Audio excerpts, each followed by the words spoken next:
not present. I am Rajvi Ambalkar. I am Ma'am, a just 1 third year. second. We're just going live. Hold on. Okay. Just a few seconds.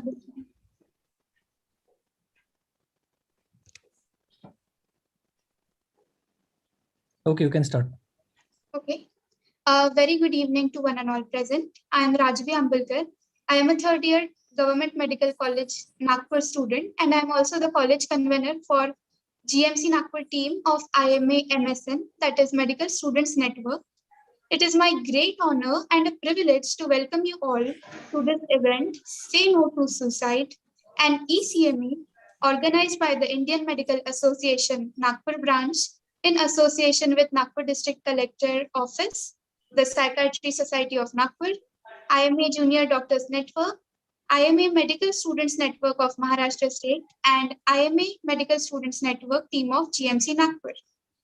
10th of September has been observed every year since 2003 as World Suicide Prevention Day in order to create worldwide awareness and commitment towards the prevention of suicide. Suicide, often a taboo topic, continues to claim numerous lives due to the stigma around it and due to the lack of resources. According to the National Crime Record Bureau, India reported as many as 381 deaths by suicide daily in 2019. WHO states that suicide is a serious public health problem and it can be prevented with timely, evidence-based and low-cost interventions. This is IMA Nagpur's sincere effort to break the stigma around suicide and to create awareness against this insidious killer. So, without further ado, I invite Dr. Sanjay Devtale sir, the president of IMA Nagpur, for the inaugural address. To tell more about sir, presently he is the director of AAS Pathology Laboratory.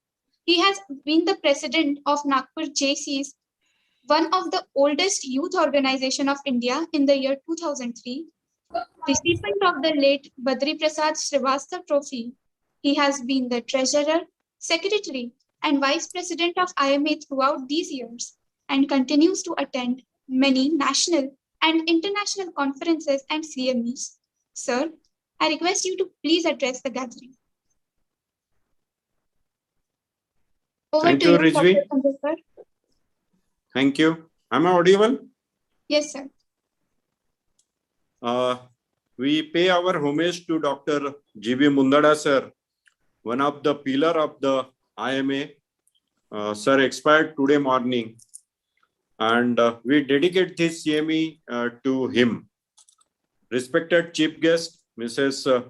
Vimla Madam, Dynamic Collector of Nagpur, Dr. Sushil Gawande, President Psychiatry Society, all Medical Student Network office bearers, highly qualified speakers, learned chairpersons, and a very intelligent audience, and other dignitaries in the audience and on the dais.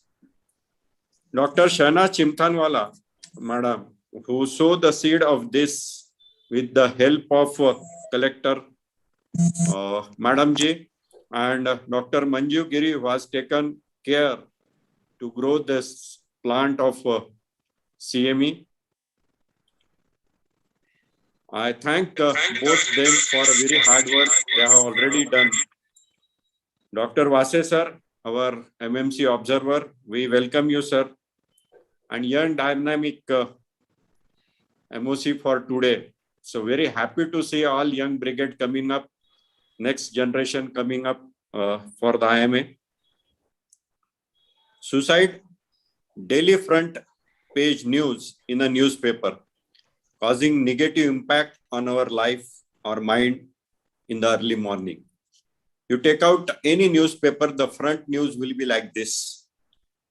I got admitted to GMC Nagpur Medical School in 1986.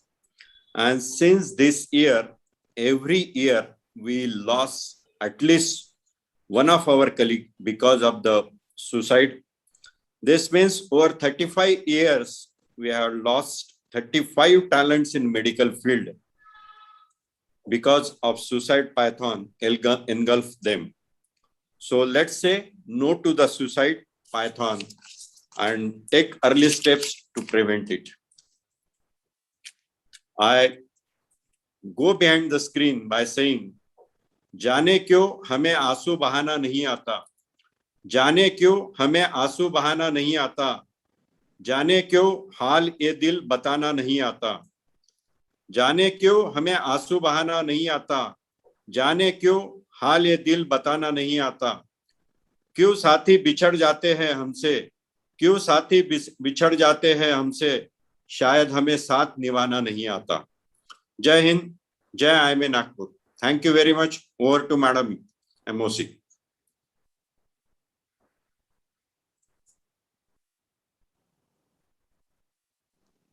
Thank you so much, sir, for giving us an insight for today's event. Students and aspirants of the medical curriculum are subjected to some of the most stressful and trying times during the course of acquiring knowledge to become a competent medical graduate. Right from UG entrance exam to the PG entrance exam, which has been considered to be one of the toughest exams in the world, medical students are exemplary of a diamond forming under tremendous pressure. While overworking and burnout in doctors has always been idolized by the nation, it has been notably seen during the time of crisis of the ongoing pandemic. It now becomes extremely essential to advocate mental well-being amongst medical students.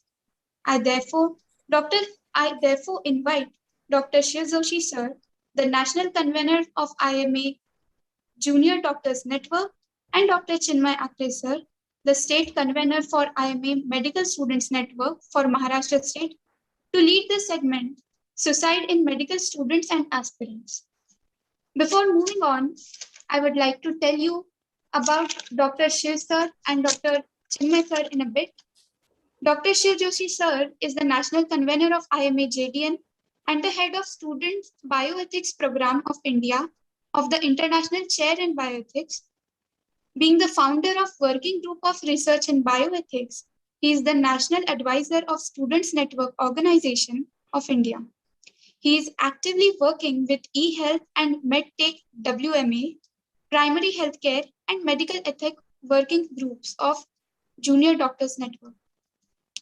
Dr. Chinmay Akre sir is presently the state convener of IMA MSN Maharashtra State, as well as the West Zone coordinator for the same. He is the National Finance Manager of Students Network Organization. Having been awarded the IMA MSN Chairman National Appreciation Award, he is the member of Indian Students Program of UNESCO Chair in Bioethics. Over to you, Dr. Shiv Joshi sir and Dr. Chinmay sir. Thank you, Rajvi, for the introduction. With the blessings of the President of IMA Nagpur branch, Dr. Sanjay Devtare sir, the convener of today's event, Manjusha Giri ma'am, Rajvi, our master of the ceremony, and my fellow colleague Chinmay. It is a pleasure to welcome Dr. Amol Annandate sir, who is a celebrity pediatrician and neonatologist by profession, orator and author at heart, medical entrepreneur and educationalist by elevation, health activist at soul. Being a multifaceted dynamic personality, he rapidly emerged as a celebrity doctor, YouTuber, and a prominent social and well-known media figure, acquiring a unique position among the who's who of the country. Dr. Annandate completed his MBBS from the prestigious St. GS Medical College and KM Hospital, Parel, Mumbai. He has to his credit a bright academic record, right from the standing first in the state for his 12th standard. He completed his MD, Diploma in Child Health, and DNB in Pediatrics. He pursued higher studies in Pediatrics, Neonatology, and completed fellowship in Neonatal Intensive Care. He has written 107 articles in the last 107 days in Lokmat in the column Samjun Gaya Corona. He is an important part of the committee by the central government to decide the exit plan for lockdown and is considered very influential in shaping the health policies of the state and the nation. Moreover, he runs a 250-bedded Anand Multi-Specialty Hospital at Vaijapur in Aurangabad district of Maharashtra. He is also the Chief Medical Director of Anand Ayurved Medical College Postgraduate Teaching Institute, Vijaypur Academy of Higher Education, Anand College of Nursing, Anand Institute of Paramedical Education, and Anand International School. He's a famous orator and a motivator and is invited worldwide for various talks. He is a national as well as an international faculty in medical conferences. He is also the youngest recipient of the prestigious Arogya Dhaneshwar Award and Ramnath Goenka Award for journalism. He is active in medical journalism since the last 12 years. And also he is a well-known and bestseller writer and columnist. He regularly writes in leading newspapers like Indian Express, Hindustan Times, The Week, Dainik Lok Satta, Maharashtra Times, Sakar, Dainik Divya Marathi, and he has to his credit 5 bestseller books: Vaidyakiya Bodhkatha, He Bolyalach Hava, Samjun Gya Corona, and Eka Medical College Se Balatpan. An English book, it's High Time We Talk. Sorry for the pronunciation of the Marathi titles. English book is among first 50 Amazon bestsellers in India presently. And he's a regular panelist and guest on news channels like Times Now, News 18, Z 24 Tas, IBN Lokmat, and ABP Maza. He runs an NGO, Anand Charitable Trust, working for the betterment of health in rural area. And he's also a council member of Prime Minister's Skill Development Corporation, Ministry of Labor at New Delhi. He's a popular social media figure and active on YouTube with a huge viewership all over the world. And he holds a unique world record on Facebook. One of his posts on Facebook has been rated as the post in any regional language with highest reach of 21 crores in 2 months in the history of Facebook. His website, www.amolannadate.com, has hits from all over the world and serves a unique online health information portal. So it is a pleasure to have you with us, and we'd like to hear your session on suicide prevention and in medical students and aspirants. Thank you, sir. Thank you very much, Shiv. Without much delay, and thank you very much for a wonderful introduction. Let me be very clear, as Shiv sir told, that I am a pediatrician and adolescent pediatrician and not a psychiatrist, but dealing with medical students. I don't have slides and I'm going to talk without slides, and I would also like to interact with students here. This session of 15 to 20 minutes, I want to make it more of an experience.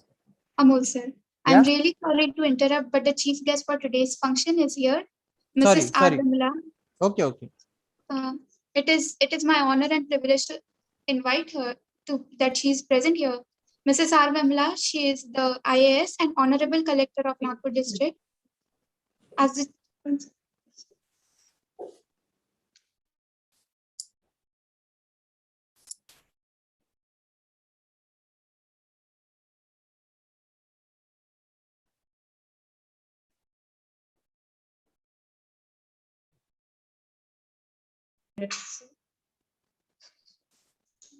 Really sorry for the inconvenience. Just a minute.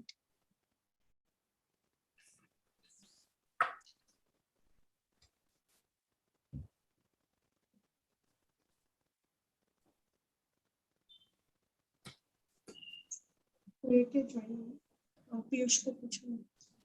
Piyush, Yes, ma'am. Collector office से join हुए हैं क्या? देख लो एक बार।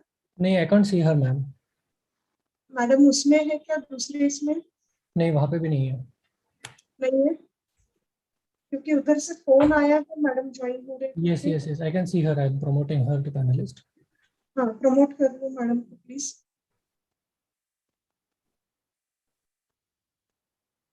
Even वासे sir भी होंगे तो sir को भी प्रमोट कर दो please. Hello ji.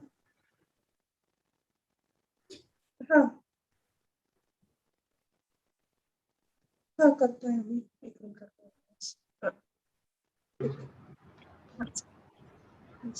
Okay. Really sorry for the inconvenience. Mrs. R. Vimla, the chief guest for today's function, is here amongst us. She is IAS and the Honorable Collector of Nagpur District. Mrs. Vimla is committed, responsive, and compassionate bureaucrat with 29 years of experience. She is also a TEDx speaker, Arun Gongirwar Public Service Excellence Awardee. She is a motivational speaker and social change maker. A catalyst in women empowerment, she is also youth and startup counselor and mentor. Ma'am, I welcome you and I request you to kindly address the gathering. Over to you, ma'am. Thank you. Um, Good evening to all of you. Namaskar. And thank you for inviting me through the Indian Medical Association for this important event, which is so connected for encouraging, ensuring that people's lives are steady, stable, and are on the higher note and higher spirit. We all know that the English word for mind is probably heart and mind are probably different. But if you look at Hindi, man, hriday, or atma, all these things are soul, they're different. And how we look at it from the perspective of Indian spirituality, strength of mind, a lot of importance is given to the self, the mind of the self, the heart, and the soul, and that spirituality enhances us. But on certain occasions, we find that people are discouraged in life, they get demotivated because certain things don't happen in the way they wish to happen, or they don't wish to have it should have happened. And then the process of demotivation starts, and people feel that their life is not on the right track. They need to things have not happened in the proper way, whether is it in the field of education, whether it is in the field of career, personal relationships. And then suddenly there is an imbalance in life, and then people feel that it's not worthwhile living. But it's not that in everybody's life everything will be on the smooth platform. Life is a circle, keeps going up and down. And it is very important today on this occasion of Suicide Prevention Day. I'm very grateful to Dr. Sanjay Devture and to IMA for organizing this program, because this message today, of course, a lot of medical students have joined, and the message is being put forward that how do you prevent this feeling of suicide? And I'm sure many of us, I mean, even I could have felt at times, that it's not worth living, or something really catastrophic happens in your life. Like I had not passed my exam in UPSC, the interview, and that time really your world shatters, and you feel really upset that things are not going according to your desires. And then this feeling creeps into you. Sometimes it is relationships, sometimes it is business, sometimes it is the belief and trust you have on someone. And sometimes there are very small things also which can trigger this. Sometimes society does not treat us properly the way we want. But I personally feel, and on through this day, through this forum, I would like to probably communicate to people that it is very important that you ensure that you are giving the right message to people, the right communication, and also enhancing your own strength of mind. That is very important, because जो अपना मन है और अपना जो मनोबल है, या तो हम इसे अपने आप को तोड़ सकते हैं, या हम अपने आप को जोड़ सकते हैं. जैसे खुशी जो है ये बांटने से बढ़ती है, और मेरे ख्याल से गम जो है वो बांटने से घटता है. अगर हम लोग देखें आवर ओन सोसाइटी, हिंदू परंपरा है, इंडियन कस्टम्स ट्रेडिशंस, साथ में रहने की एक बात हमेशा रहती थी. जैसे पहले जॉइंट फैमिली हुआ करता था, अभी फिर वो न्यूक्लियर फैमिली में हुआ. But I am very happy कि ये आइडिया ऑफ एक्सटेंडेड फैमिली हमारे समाज में बहुत अच्छी तरह से अभी लोगों में कम्युनिकेट हो रहा है, एनहांस हो रहा है. So even though we be staying in flat, staying separately, but coming together specifically on occasions or any other time, that is really growing amongst people. And that is very important, I think, because that is what keeps you together, gives you the strength. The family, the friends, the people who are around you, society. So we have to be with each other, give each other strength, and only then all these problems which come up in life, which you feel you cannot surmount, can be overcome. So being this pillar of strength, being together with each other, being the support for each other is always important. Like I have a program which I really do, Chal Mere Saath Hi Chal, in which I normally say that if we are together, if we come together, then it is possible. एक कविता भी मैंने लिखी थी. One of my friends had unfortunately committed suicide. So I'll just read out a few lines from that, which probably will give hope to people. तुम्हारा जाना, तुम चले गए, शायद ये सोचकर खत्म हो जाएंगे सारे प्रश्न. तुम चले गए, शायद ये सोचकर खत्म हो जाएंगे सारे प्रश्न. तुम चले गए, शायद ये सोचकर मिल जाएंगे सारे जवाब. तुम चले गए, शायद ये सोचकर सुलझ जाएंगी सारी उलझनें.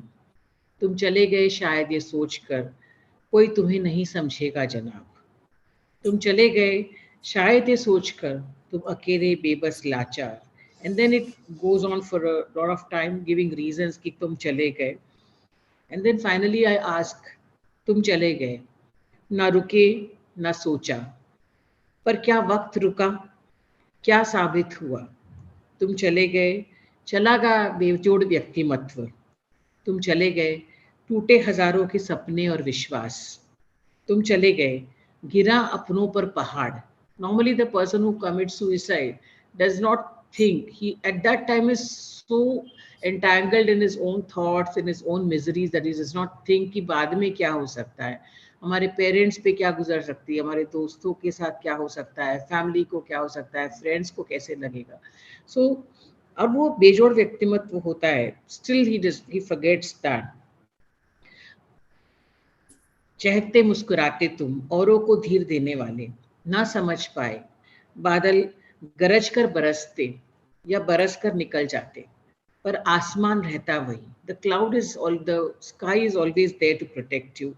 फिर उदार होने के लिए बदलते मौसमों के साथ फुहार ने फिर बहार. तो साइकिल है लाइफ का, अप्स एंड डाउन्स होते रहेगी. मौसमों का आना जाना कब रुका है, पर बहुत कुछ रुक गया तुम्हारे जाने के बाद. So I think all these people who sometimes, due to various pressures, get into this mode of destroying yourself, destroying this beautiful life which has been given for you to transform society in whichever way, small way, big way possible. I think we should not lose that opportunity. This is a very beautiful gift we have got from God, this life which has been given to us. And we certainly don't have a right to take it or to destroy this opportunity which has been given to us. I would like to spread this message through this forum, that whatever little thing you can do, whatever way you can contribute, as the smallest person or as the biggest person in any organization, just be that lamp, give hope to people. And on this day, I'm there for you for any time, always contactable, either through the my Twitter handle or through the YouTube channel. Anytime you reach out to me, anything you need in your life, count on me as your friend, and never let negative thoughts come into your life. Chal mere saath hi chal. Thank you very much for inviting me. I'm really grateful. Thank you, ma'am. Thank you very much for throwing light on the severity of this topic in your very unique, poetic, and inspirational way. I request you, ma'am, to release the e-intimate for today's function. I also request Dr. Shehnaz Chimthanwala, ma'am, the Vice President of IMA Nagpur, to please join in the release of e-intimate. The e-intimate peer.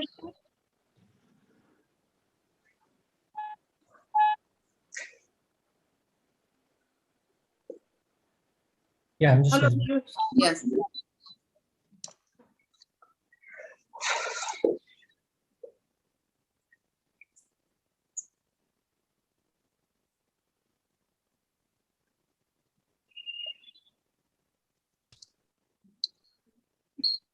Piyush? Yes, ma'am. E-intimate release. Thank you. Hello, am I audible? Yes, yes, Yeah. you are. This magazine, ma'am, has been chosen mainly to choose joy. IMA Nagpur chooses joy. Don't wait for things to get easier, simpler, better. Life will always be complicated. Learn to be happy right now. Otherwise, you'll run out of time. IMA Nagpur chooses to choose joy. In this Suicide Prevention Awareness Month, It wishes good mental health to all and hopes that the advent of Ganeshji dispels the gloom of pandemic. I hope you all enjoyed reading this magazine. It's a happy, nice magazine for everyone. Thank you, ma'am.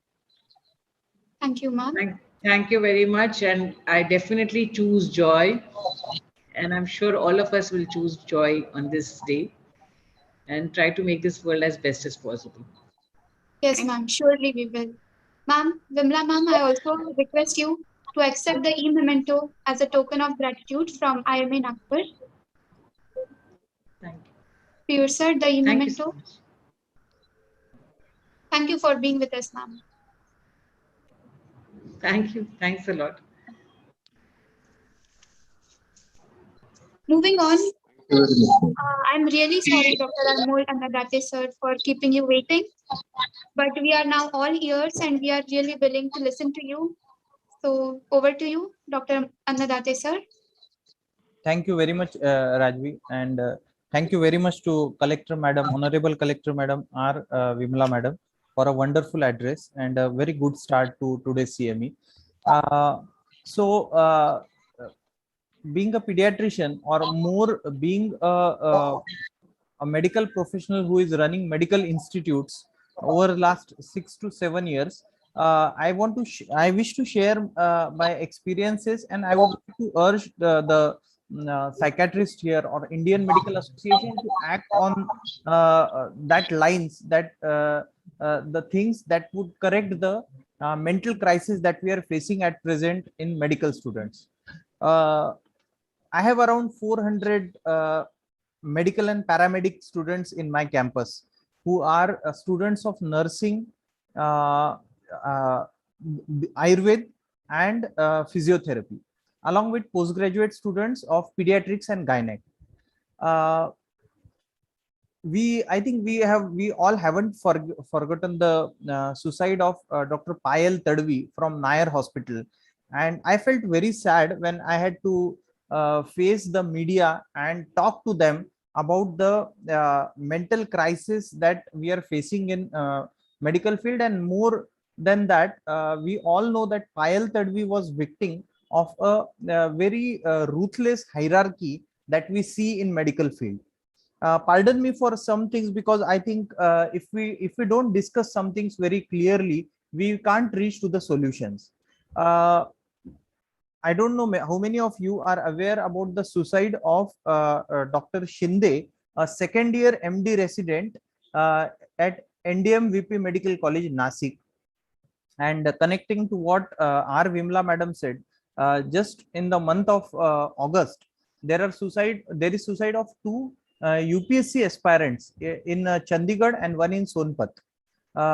We all are also aware about the high rate of suicide in the city of Kota, which is known for as a hub for classes for these entrance exams, medical entrance exams. So looking at all these things, first of all, I think we all doctors or medical students or medical aspirants, first thing that we all need to do and promote in our community is that we should stop acting holier than thou. We should admit that we are normal human beings. We are not demigods, and we should come to the terms that being a normal human beings, we are facing double or more stress than non-medico people. Like there are army people and civilians in the same type. There are civilians and medicos. So because our lives are totally different, our day-to-day crisis is very different, and we know that suicide is not a it's not a single problem related to a single individual. It is a social issue, and it is a multi-dimensional. It has many angles. It has a psychological, psychodynamic, socio-environmental factors, obviously some biologic and genetic influences. There is it's recognized as a psychiatric a last point of a psychiatric illness, and most important, it is preventable.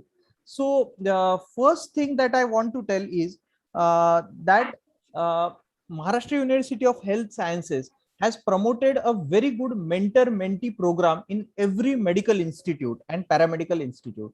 But these mentor-mentee program, it remains on paper and nobody follows it. So what we are doing at our institutes is, whenever new students are coming, we all know that ragging is still a very big issue in all the medical colleges, and this ragging trickles down to the harsh competition that we face in day-to-day practice. So we have a program called Shidori for the first year students, which is organized by second year students, where every student is given a senior mentor, and a group of 5 undergraduate students is accompanied by their mentor, and along with that, one teacher is mentor to this group. Once this group is formed, then they are expected to meet every month, either in the campus or outside the campus, and a systematic protocol is given for experience sharing for the entire month. Like, in entire month, you can tell that what was my baseline emotion in last 10 days or 15 days or last month. So whether I was happy, or I was sad, or I was worried, or I had some issues, so all these things. So, and the report of this monthly meeting by the mentor teacher and the mentor student is submitted to the principal and the management, and we all go through it.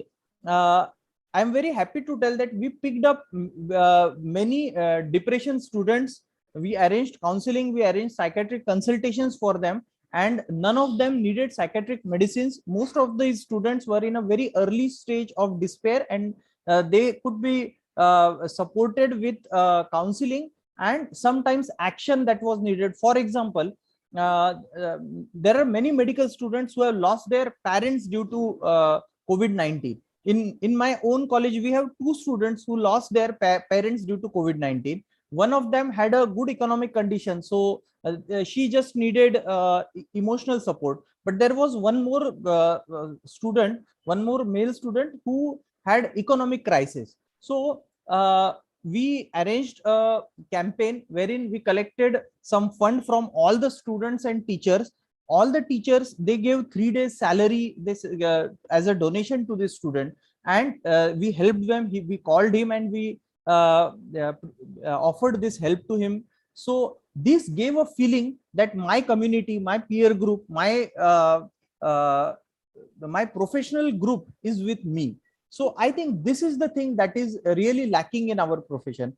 And we all know that suicide is not a decision that is made in one day. It is a very long-term phenomenon, and there is a lot of planning involved in it. And if we fail in picking up these students, medical professionals, I think previously, because of COVID-19, all the sharing, meaning all the group meetings and everything is stopped. But being medical professional, I feel very bad that we fail to pick up the medical professionals who are in depression, and the rates of suicides in medical professionals it has increased a lot in last 2 years, particularly after lockdown. So I think we need to have a very good support system in this in these terms, that we should have a very frequent sharing. Like in an army, every army man is given a buddy with him, and he is expected to share or report to his seniors if he picks up some signs, or if he picks up something that is going wrong with his buddy. So I think we need to have this system in medical students, even in our associations, in our professional community. One more thing that I would like to share is that particularly for psychiatrists, we have very good protocols for treatment of diseases or for the pharmacotherapy. But as Dr. Anil Outsat, a very famous writer, he always says that जीवन जगणं हे पण एक खूप महत्वाचं career असतं. Living life itself is a big career in today's hard time, when survival is difficult for everyone in the country, when the GDP has gone down by minus 5.5%. It's like in our pediatric branch, you will not believe that after COVID-19, the pediatric OPDs had gone down by around 80%. So it was a very big crisis. I don't have my living only on pediatrics, but there are pediatricians who are running single clinics. What about that? We have never thought. I think you must have read on WhatsApp that many general practitioners, many consultants, including Dr. Himmatrao Bavaskar, who is a very well-known scientific writer, they are economically ruined. All their clinics are washed off in the Mahad floods. I feel very bad that why we cannot come up for help of these our fellow beings, fellow professionals.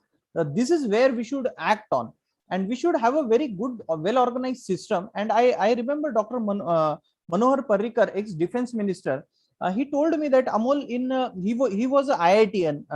Arvind Kejriwal and Manohar Parrikar are two IITians who have done very good in politics and reached very good heights. So Manohar Parrikar once told me, when I was interacting with him, that Amol, we have a very good support system for our alumni. We have a very good alumni, very strong alumni association. And whenever some IITian comes for help, we go out of the way to help him. So I think I don't see such environment in our community, and sometimes it's exactly opposite.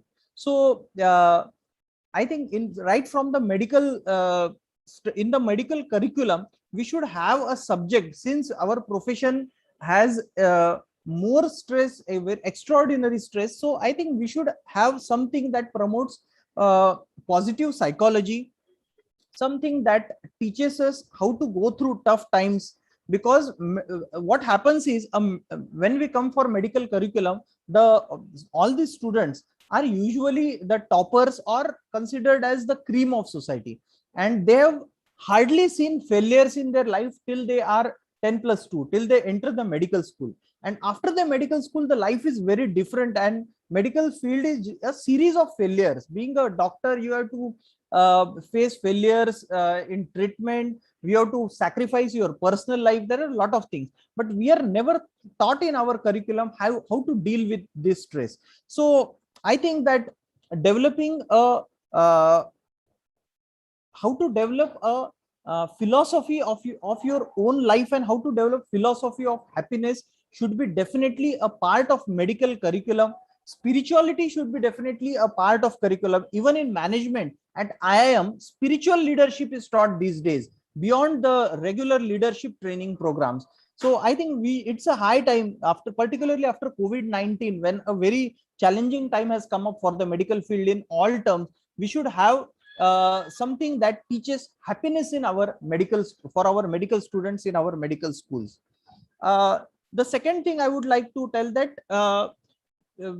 although we doctors are doing economically very good, but there are two things that we always miss, and we don't teach our students, or we don't teach in our curriculum. Apart from our profession, I remember a very good sentence from Pula Deshpande. तुमचं उपजीविकेचं साधन हे तुमच्या पोटाचं साधन असू शकतं, पण तुमच्या मनाचं साधन ते कधीच असू शकत नाही. तुमचं जे उपजीविकेचं साधन आहे ते तुम्हाला तुमच्या ताटातली भाकरी मिळवून देईल, पण तुमचा असा एखादा छंद, तुमच्या उपजीविकेच्या साधनाच्या पलीकडे असा एखादा छंद जो तुम्ही जोपासाल, जो व्यवहाराच्या पलीकडे असेल, तो तुम्हाला आयुष्य जगायला शिकवेल. So I think that means that your profession will give you bread and butter, but it can't give you the ultimate happiness. It is definitely a part of your life, but you need to inculcate some hobbies in your life beyond your profession that will give you a purpose for your life. I think we need to teach this, because whenever we try to do something different in our medical practice, there is a lot of resistance from the community itself. What is this, what you are doing? So I think we should teach this to our medical students. We should inculcate this in our own lives. And secondly, I think beyond our economic gains, we all know that altruism or small act of kindness gives us a larger purpose of life. So I think although we are doing economically very good, we should teach our students, and we should also find for our own self what is the larger purpose of our life. I am a pediatrician. Yes, treating children is one of my duty, but what is the larger purpose, and what is the why of my life? I think this search, there is a very good book, Conquest for Happiness, which explains this in a very nice way. So I think we all should train our students from a very early age, the time they enter medical school, what is the larger purpose of life, so that they don't feel purposeless in their life, they don't feel hopeless in their life, and they should have something to think beyond themselves that will give them a reason to live. I think if we act in this way, we will have very less suicides in among medical students and medical aspirants. Thank you very much. Thank you, sir. I think it was a very enriching discussion that you had with us. I would request Chinmay, my co-chair for this session. If there are any questions from the audience, we can take them. Thank you, sir. So my question to Dr. Amol, sir, like we all do have some non-medical colleagues, and they tend to somewhat hesitate about being talked. And for that group of people, so it's a large, we see talk of a large picture. How a conversation can be made, or what all things can be taken care of while counseling or talking with things. For interviewing of a suicide prone person, there are very good modules that are present. So I will just tell in short that how to talk to these students, how the counselings can be conducted for this. First of all, there is a suicide risk assessment, or there are the psychiatrist here, they can tell nicely about suicide risk assessment scales, or the people who have attempted suicide before. First of all, among non-medical people, I think there are a lot of myths that we need to clear, that one who says he will never commit suicide. So there, among suicidal people, there are, I think, two very important risk factors. There is a genetic history, then there is a history of attempted suicide. There is something called as parasuicide, or deliberate self-harm. Then there is some clue that is given during their conversation. So first thing is that, and the family members or the peers or close relatives of this potential person, they should also always be involved in interview. So there are some questions that you can directly ask to the person. First of all, you have to reassure him that the conversation is very confidential and he can confide in him, because a suicidal person is always worried that his thoughts will be disclosed to others. So have you ever felt suicidal any time in your life, or now, or does these thoughts come to you? Then have you acted on these thoughts in any way, or are you trying to gather some information, or you are trying to gather courage to do these things? Then if these thoughts are persisting, then how is the intent, whether it is weak or it is strong? He will many a times the person will tell that he has decided that sometime or the other he is going to end his life, or weak intent can be, I feel I get such thoughts, but then I think about my family members, and then I think that what will happen to them. So this in this way you can classify the weak and strong intent. Have you ever tried to end your life? If yes, then how did you attempt?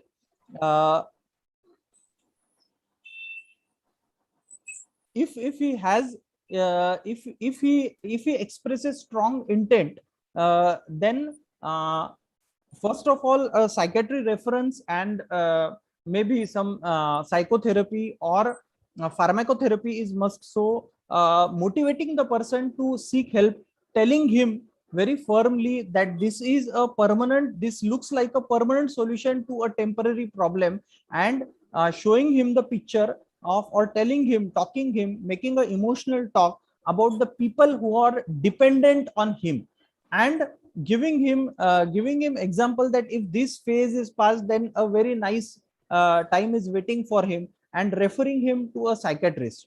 I think this, and telling the family members, talking to him, telling the family members that this person has a very high risk and very strong intent of committing suicide, and he should not be left alone at least till he comes out of these suicidal, because suicidal thought is a temporary phase. A person who is suicidal, he always, if he's given help, he can bounce back from that time. So it's not that it's a permanent disease. So I think counseling the relatives and the patient about this, and motivating the non-medical people to talk about these thoughts, because because it is considered very, it's still a very big stigma talking about suicide, or telling that the person is suicidal. I think if we I don't know the statistic, the psychiatrist will people can tell here. For every suicide committed, there are certain number of suicide risk individuals who are planning to commit suicide. So our duty is to pick them and bring them out of that temporary mental despair. Chinmay. Thank you, sir. So the next question from the attendees, like as a part of a medical fraternity, as a medical professional, we tend to bring the change in somewhat society. So how all these practices can be brought to a large level, or to every part of, or every college. So what all things can be taken, or what all agendas, or what all, let's say, any preparations that can be done to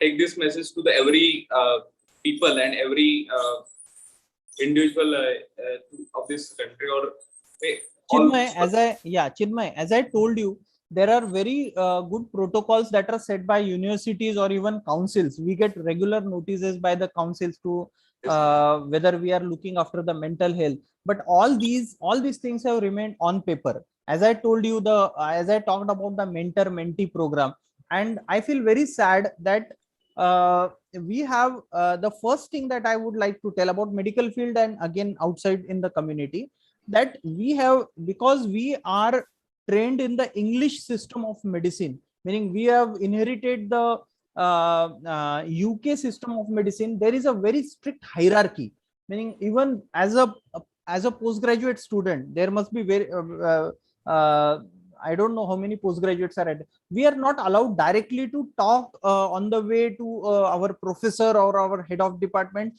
That is okay as a part of respect. But as in the corporate world, now the trend has come that everyone is equal. I think we need to look for academic equality in our field.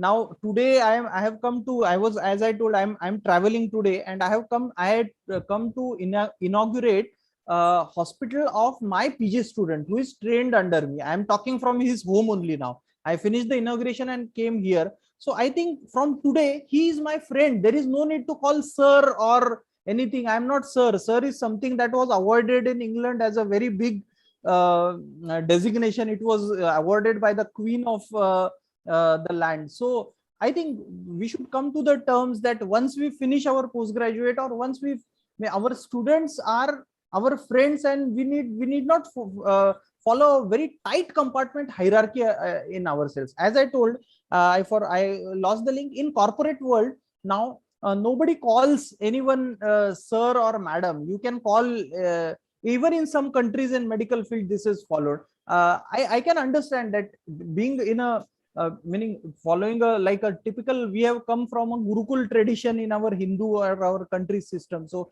it will be very difficult. But I think we all should start on our own level, from where the feeling of neglect, or feeling of being left out, or feeling of a lack of self-esteem comes, is It comes from the society, it comes from the peers, it comes from the seniors, it comes from the people around you. So I think if we take care that we are just, meaning being a pediatrician or being a teacher is just a part of my job, and I am like any normal human being who is dependent on me, and I need to deliver I am bound to deliver the kindness as a human being to that person. I'll just tell you a very small example. I have a lot of parents who are coming for admissions from our college. So they travel a long distance. They come from other states. They come from Gondia, meaning 700, 800 kilometers. They reach at 5 o'clock. I think a simple act that I follow, that ask for water and tea when they come, and ask them whether they had food. If they are hungry, tell them to have food, and we offer that from our own side, from our canteen. This simple act of kindness gives them a hope, gives them a feeling of being important. I feel very bad that we lack this social sense even as doctors, and you must have observed that around you. As I told, that we need to be very clear. I'm not blaming our own profession. I think if we think that I will try to be a good human being, and this kindness becomes infectious, then nobody will have feeling of worthlessness or helplessness or purposelessness. Chinmay. Thank you, sir. Over to the host. Thank you, Chinmay, and sir, for sharing your valuable insights. Sir, usually what we have seen is what you mentioned is very true, that we do have certain structures in place, but they are often not functional. So that is the first issue.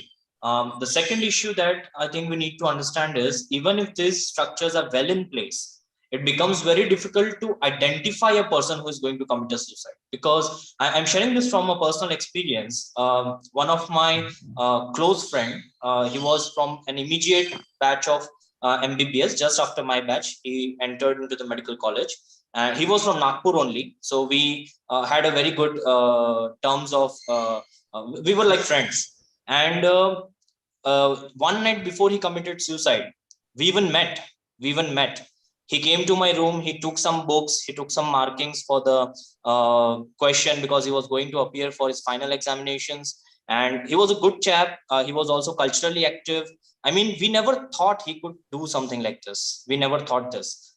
So a night earlier, before he did this, he came to me, he sat with me. I told him something about, there is Anil Bajaj, there's a book of pediatrics practicals that we usually read during our MBBS. So we were discussing that book, and after a while, he asked if I can take your book. And so I gave him, I was doing my internship at that time. So I gave him my SRB for surgery, Anil Bajaj for pediatrics. I gave him a lot of marking and everything. So he went. Next day, his friend gives me a call that, sir, I'm not sharing the name, but then he committed suicide. And I was practically shaken. There was nothing I could do at that moment. We took his body and handed over to his parents. So what usually happens is, even those systems are in place. I mean, I come from a college, Mahatma Gandhi Institute of Medical Sciences, where we have a very good mentor-mentee program. Yeah. And we also have a lot of social support. And there we do not have such hierarchy. And I mean, we are very free to talk with our head of departments. I did my community medicine from there. I've just appeared in my exam. So we do have a very free culture. But identifying that person who's going to, I mean, it is about the overall awareness about the, are we looking out? Are we actively looking out to identify such people? I think that is where the real work needs to be done. So thank you, sir, for sharing that. Thank you so much. Thank you so much, Dr. Amol Annadate, sir, for your valuable insight on all the resources that are available, on the lacunae that exists, and what we can do as a community to prevent suicide. I request you, sir, to please accept the memento as a token of gratitude from IMA Nagpur. Thank you so much. For being with us, sir. Thank you. I also thank Dr. Shiv Joshi, sir, and Dr. Chinmay Akre, sir, for being with us and taking us through this session. Please accept the mementos from IMA Nagpur. as a token of gratitude. The e-mementos, please. Thank you, Dr. Shiv Joshi, sir. Thank you. And Dr. Chinmay, sir.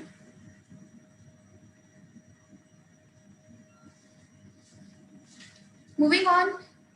Okay, yes, I'm really sorry. Thank you, Dr. Chinmay, sir. Thanks a lot for this session. Suicidal tendencies are insidious and often don't show until after the final devastating has been incurred.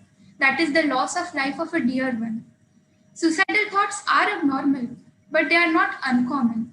We might be completely unaware about someone's experience fighting day in and day out and struggling with such thoughts. Hence, knowing the signs becomes extremely valuable for a prompt intervention and to save lives. I hereby invite Dr. Vivek Kirpekar sir, consultant psychiatrist, and Dr. Indranil Deshmukh sir, state convener of IMA JDN, Maharashtra State, as we learn more about identifying the signs, symptoms, and risks of suicide. Before we move on, I would like to tell about Dr. Vivek Kirpekar sir. He is the professor and head of Department of Psychiatry at NKP SIMS Nagpur. Sir has been postgraduate teacher and guide for MUHS while being the zonal representative to IPS for 2017 to 2020 years. Being awarded the LP Shah Oration Award and Dr. Anil V. Shah Best Paper Award, Sir has been continuously engaged with IPS, that is the Indian Police Service. Dr. Indranil Deshmukh sir is presently the state convener of IMA Junior Doctors Network. He has been the national convener of All India Medical Students Association, being awarded the IMA JDN National Chairman Award at NAT 2019 in Kolkata. He is an active advisory board member of Students Network organization. Over to you, Dr. Kirpekar sir and Dr. Indranil sir. Thank you, Rajasri. After finishing first talk by Dr. Amol Annadate, I think every one of us know a little bit about what suicide is and how a medical student or even a student or a human being in general life dies by a suicide. Let us avoid terminology, somebody commits suicide. And the actual terminology that we have been advising is somebody dies by suicide. That is a better thing because it removes stigma attached with suicide. When somebody says, when we say that somebody has committed suicide, it is almost like we are blaming that person for something that has happened. Right. Indian Psychiatric Society, that is IPS, is doing a lot for this cause. The next speaker is going to talk about what are the signs and symptoms of suicidal behavior is and how we can detect this act at the earliest so that it can be easily prevented. And the next speaker is Dr. Sagar Chiddarwar, a young friend of mine who is a consultant psychiatrist at Anvay Clinic, and he is one of the directors of Asan Hospital, a psychiatric indoor care setup. He has been briefly been assistant professor at IGGMC, and he is an alumnus of Dr. Said GS Medical College and KM Hospitals, Mumbai, and a very intelligent fellow. He has been awarded Marfatia Gold Medal Award for topping in Mumbai University. So here I welcome Dr. Sagar Chiddarwar. Please. Thank you, sir. May I start?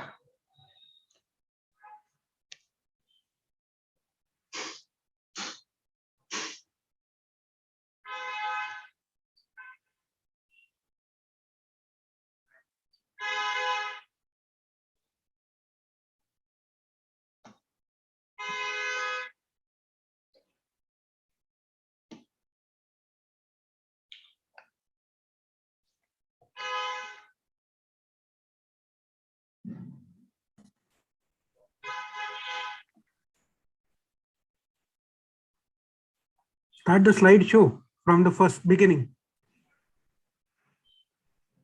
Done, sir. A very good afternoon. Dr. Kirpekar sir, who has been a mentor for many young psychiatrists like me, Dr. Indranil Deshmukh, Dr. Devtare sir, Dr. Giri madam, who's my senior, Dr. Shehnaz Chimthanwala madam, and thank you for broaching this topic. This is an important topic which is hardly discussed. Whenever we see this term, whenever we hear any news, whenever we watch any news about suicide, however repetitive it is, we might see it daily, but it moves you every time a bit. Every time it comes to our discussion, we get this feeling that ki sab to acha bana tha, aisa kyun achanak kar liya? If it is happening to any of our close one or any of known ones also. So it is the act that is leading up to it which goes unnoticed, and that is what we are tapping at in today's program, that this is not a one thing, sudden thing always. It is not an impulsive thing always. So one has to go through that kind of ordeal which leads to a person like you and me thinking so much so that this life is not livable. I should better die. So that's not an easy thing to come to your mind. So this is the phase which I would like my young friends to understand, that this is where we can help, we can intervene, we can identify these things. And for identifying these things, I have put together certain information which should be handy for you. Why is it important to know? Around 8 lakh people die due to suicide every year. And in the younger age group, it is more alarming. It remains even now the second leading cause of death in the younger ones. But for every completed suicide, there are many more who actually attempt. So these are the population that we can have some role in, where we can earnestly try and give help. We are not even 20% of the whole population of the world, but the proportion of suicidal deaths in female is almost 1/3, and in males it is almost a quarter of it. So that is quite alarming thing. Means we are contributing unnecessarily to something which is not good in the world.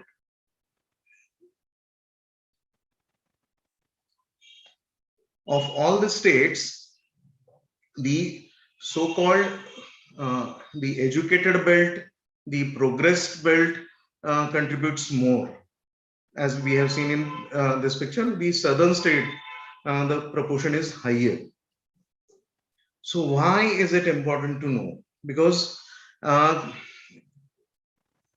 everyone might think that it is a primary prerogative of a mental health professional, may it be psychiatrist or the psychologist, and all of you are not going to be fortunate enough to take up psychiatry as your post-graduation. But then why this topic? Why is it important to know? Because whatever you pursue, whatever field you take in, whatever practice you do, it is not just within your practice, but with your daily interactions, with your near and dear ones, with your friends, with yourself even, that we need to understand that the suicide is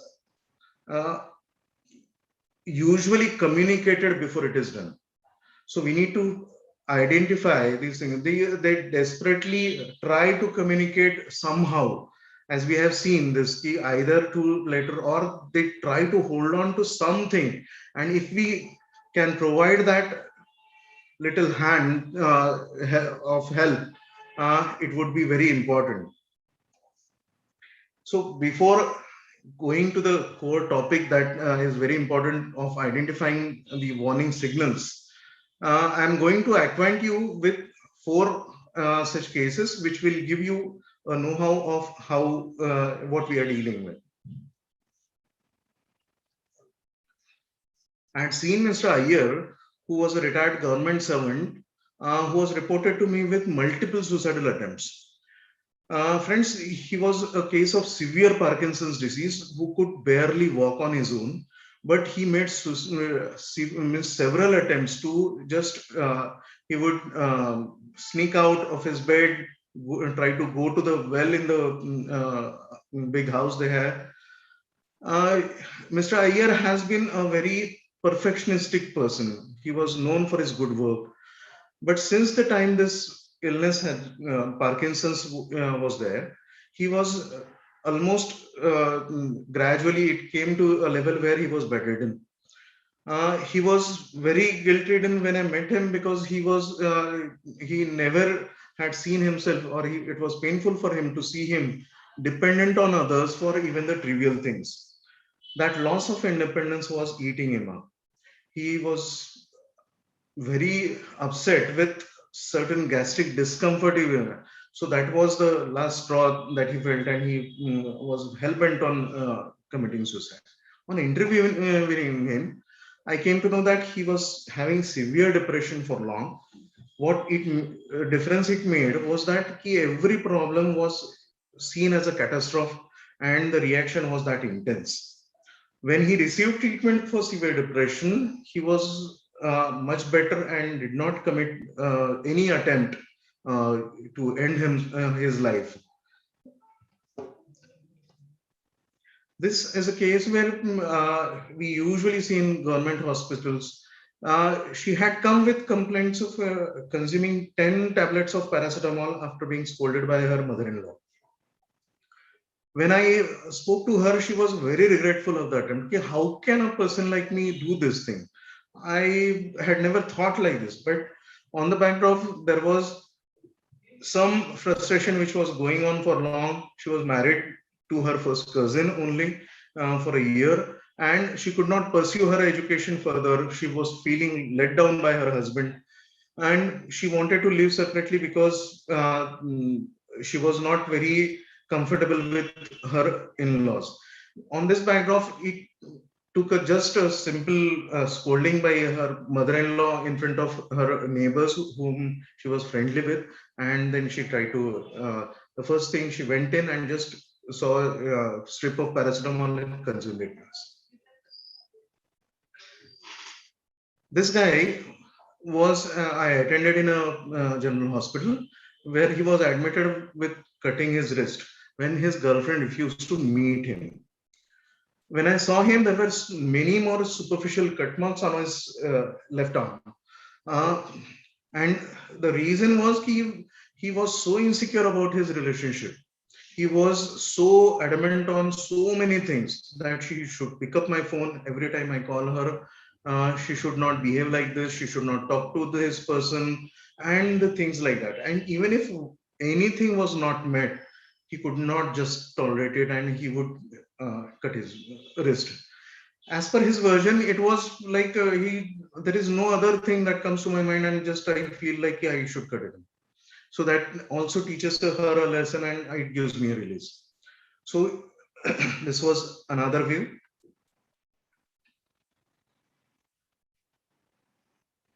I'm from Nagpur, and I'm basically from Yavatmal district. Yavatmal has this not so good distinction of being the most farmer suicide in this Yavatmal district. One of them was Prakash, who was rushed to the primary health center and then to the district hospital by the relatives after he consumed some organophosphorus compound.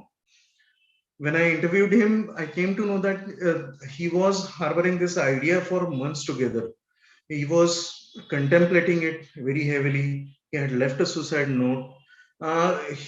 For last 2 seasons, the crop was not good.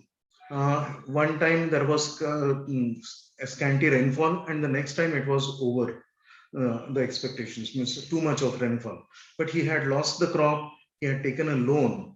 But what he was majorly occupied with was that his grown-up daughter needs to get married.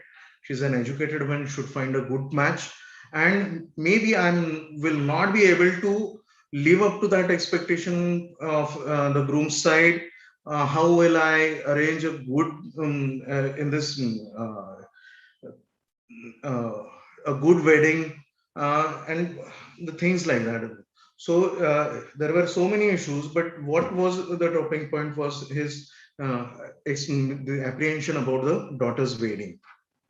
So friends, with these 4 examples, we must have understood that it is not a one-dimensional thing. This societal behavior, it's not easy to come, but it's not a one-dimensional thing. It is, there cannot be one just way of thinking to analyze it. So it can be a cry for help. It can be an act of vengeance also, or an act of frustration which somebody is not able to tolerate for long, or it can be an attention seeking also, or it can be overlap of all this. But all said and done, please try to understand, my friends, that every single thought or act should be taken seriously. It might carry some other meaning, different meaning, whatever it is, but the dictum, the rule should be taken seriously. So let us come to the core topic of our today's discussion. What should be the warning signs that one has to look for when we see others, when we see ourselves, that can be a precursor for or for a probable suicide attempt? Any change in behavior, if the person is withdrawn, if the person is preferring isolation, this is applicable to every age group. Even in children, if they have stopped playing, if they are remaining very recluse, not opening up, not interested in their toys, not interested in their plays, as well as even in the elderly, the activities they were performing regularly, the meetings that they were attending regularly of their same age people, if there is a withdrawal behavior from these things, it should strike a bell. As far as work is concerned, so work might be in children, it will be going to school, in residency, it is training, in the professional life or in job, it will be the work. So decrease work efficiency or decrease interest in the thing.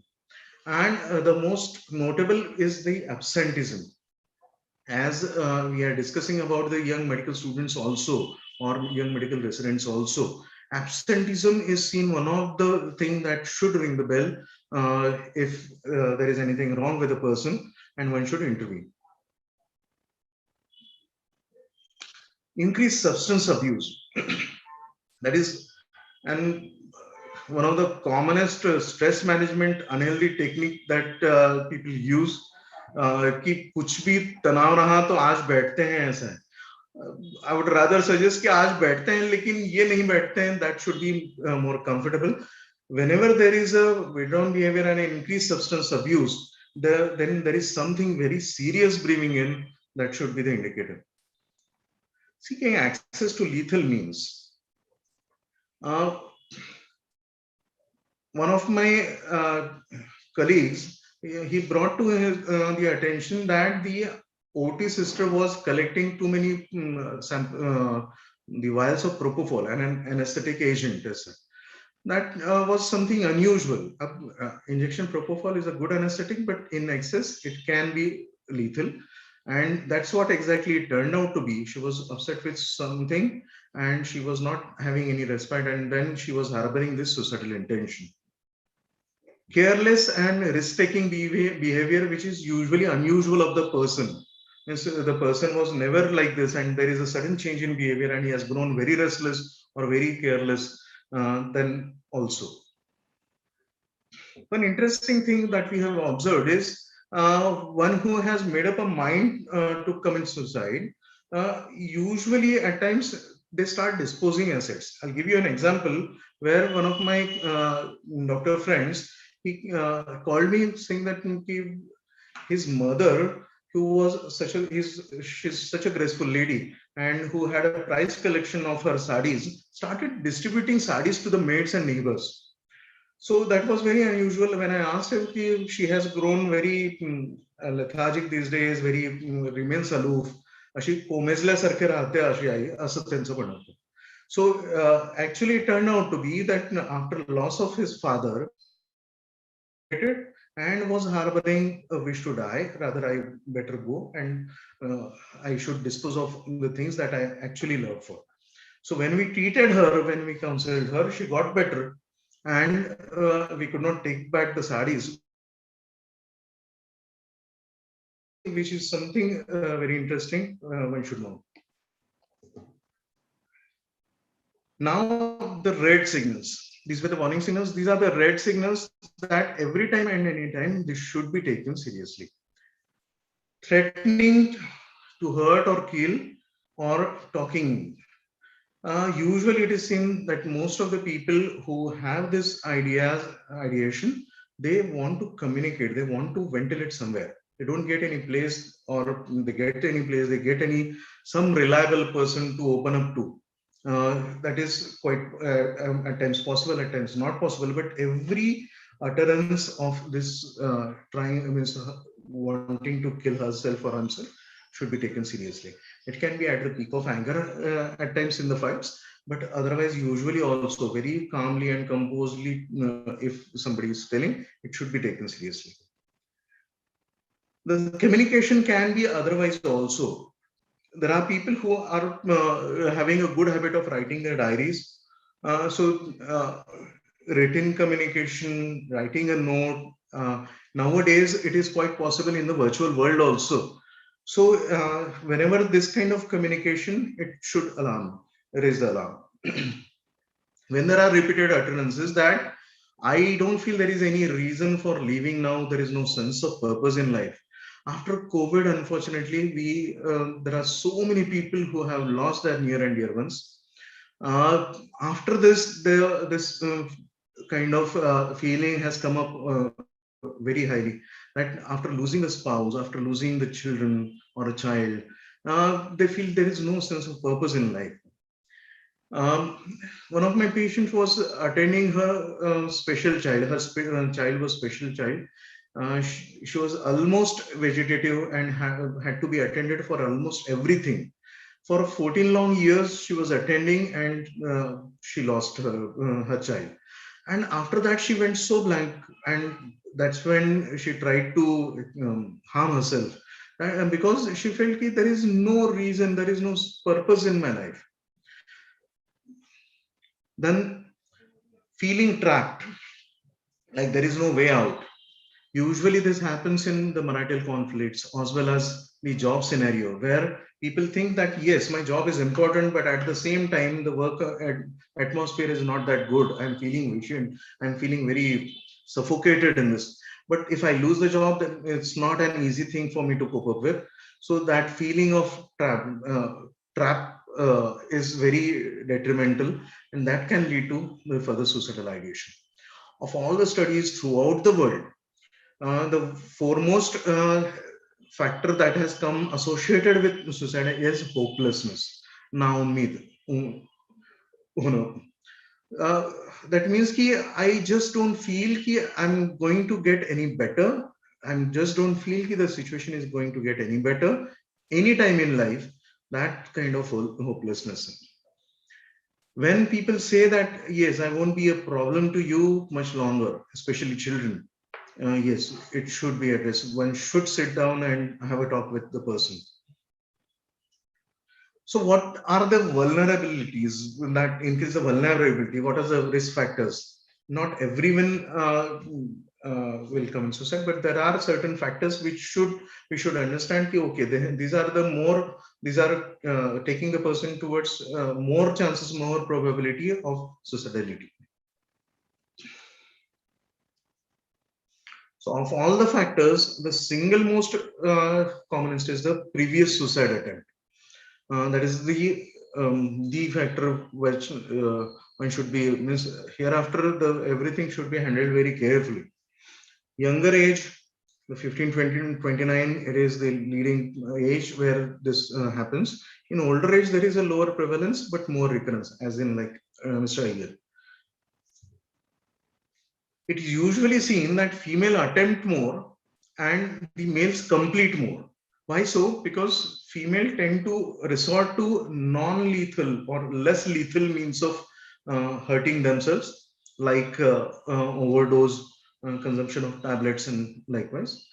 Or and males, they tend to compete more because they are more into hanging, uh, firing, shooting themselves, things like that.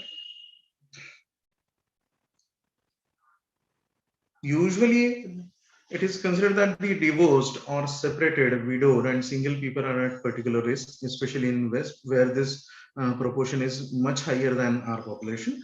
But in our case, it is not considered a very strong protective factor. But what is a protective factor is the extended family, the big setup where it is not just one person the person is attached to. There is a whole lot of support system that is considered a protective factor. Difficulty with integration, getting married, losing someone, and then the parenting styles. Nowadays, we are seeing one children norm, professionals following one children norm.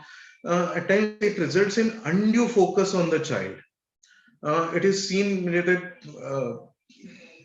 in Marathi they say की आत्ता लही मिशा दिसतात अगदी जवळून पाहिलं तर तसं everything becomes a big focus. Every test, every achievement, every lack of achievement, everything is maximized. That kind of parenting also is detrimental. That can the child can harbor suicidal intention fast. Affectionless control. There are people who are very control freaks, but if it is affectionless, then the children tend to breed very negative emotions about the parents.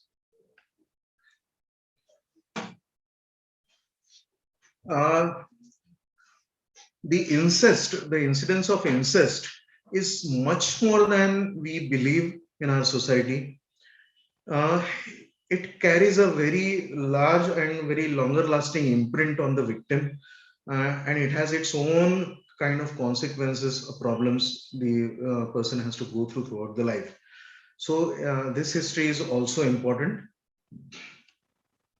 Low education, especially in women, because then they feel that I am not competent enough to lead my own life. Lower socioeconomic conditions, poor coping skills. Adversity should be a norm of life. At some point of time, you are going to face adversities. But there are people who do not like adversities. They just cannot take any adversities. And the जब तक मेरे मन से चल रहा है बहुत ही अच्छा है, but if it is not, then I just can't tolerate it. So not having proper enough coping skills is a huge factor where the person can go to any extreme of thought of trying to hurt himself or herself. Unemployment,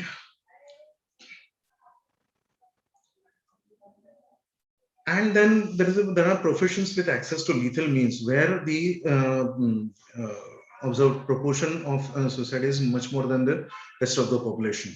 In medicos, the anesthetist, the nursing staff also, they're at more risk. Farmers, because they have access to the insecticides. Police, military, because they have access to the lethal arms.